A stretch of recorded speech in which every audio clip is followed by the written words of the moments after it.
All right, the weekend is here, and it sounds like we're going to have, I don't know, what, somewhat good weekend? Yeah, I mean, it's going to be obviously breezy to windy, depending on your location, but otherwise, good. Hang in the sun. Love it. So if you just miss a tropical system, usually it's actually pretty nice on the other side. The famous somber examples, have you ever seen the September 11th satellite picture? There was a hurricane just offshore that day. Do you remember this? Yeah. And it's like beautiful on the other side, and that's kind of, you're on the west side like this, you're going to get decent weather. But we're going to talk about the wind, guys. It's going to be noteworthy over down East Maine. I don't think it'll be a huge problem. So we'll talk about that. There are the clouds just racing in down East Maine. Well, look at this. If we take the cloud cover and we zoom out, we'll find Fiona right there, starting to look elongated in its presentation on the satellite, which is a hallmark of these tropical systems that reach mid-latitudes and they start to stretch out with the jet stream.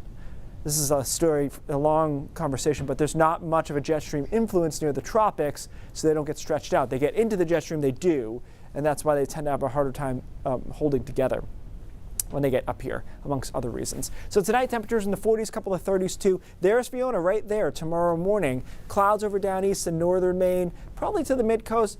Broken cloudiness elsewhere, but we were able to get the clouds out of here through the middle of the day. And I think even down east will probably end with some sun.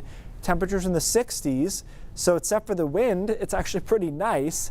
And then the wind quiets down tomorrow night. Temperatures in the 40s there. And tomorrow and Sunday is a mixture of sun and clouds, upper 60s to around 70. I think this is a little too fast. I think showers will come through after sunset on Sunday into Sunday evening, and then we might be able to clear out on Monday. That actually is looking up compared to before. Here is Fiona with wind gusts of wind sustained at 130, gusts to 160, racing northeast at 35 miles an hour. That will just slam into Nova Scotia, as we've discussed, with winds about at 100 miles an hour or so, relatively close to us, but I do not think enough to cause big problems, and here's the reason.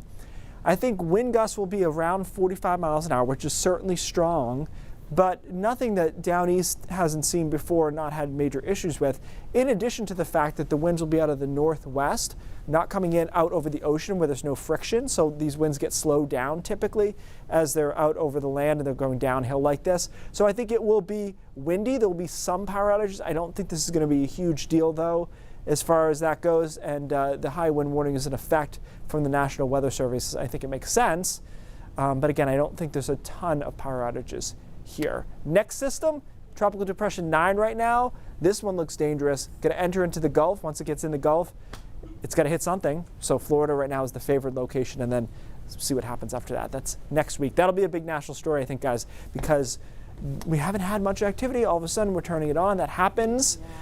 On our end, once we get rid of the wind, we actually settle into a good pattern. It looked pretty rainy Monday, but the models have backed off and given us decent days on Monday and Tuesday, which is a big improvement. Around 70 degrees, nice on Wednesday, and then we'll watch to see what Tropical Depression 9 does. Whenever tropical's involved, the models get a little jumbled up in the long range. So Thursday, Friday, I'd take with a grain of salt, but before that, looks pretty good. Awesome. All right. Keep an eye on things. Yeah. Thanks, Keith.